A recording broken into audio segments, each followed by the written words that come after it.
तमिलनाडु के वज़ीर आला एम के स्टालिन ने 342 करोड़ रुपए के रिजर्वायर का संग बुनियाद रख दिया है। स्टालिन ने पीर के रोज़ चेंगलपट्टू ज़िले के इलाके नीम में चेन्नई के पीने के पानी की ज़रूरियात को पूरा करने के लिए एक नए आबी ज़ख़ीरे का संग बुनियाद रखा।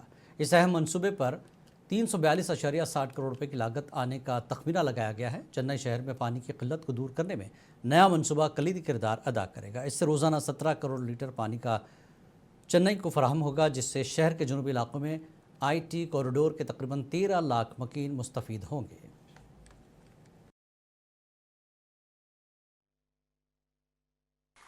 சிலர் உண்மை தெரிந்தும் பலர் உண்மை தெரியாமையிலும் நம்முடைய கழக ஆட்சியில அணைகளை கட்டலன்னு ஒரு பெரிய பொய்ய சொல்லுவாங்க.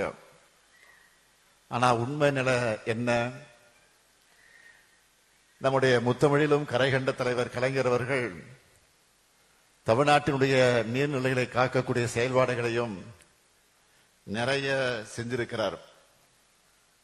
1967ஆம் ஆண்டு திராவிட முன்னேற்ற கழகம் ஆட்சிக்கு வந்ததிலிருந்து 2011 வரை நம்முடைய தமிழ்நாட்டில் 43 அணைகள் கட்டப்பட்டிருக்கு. 43 நீர்த்தேக்கங்களை உருவாக்கினவர் தான் நம்முடைய முத்தமிழறிஞர் கலைஞர்.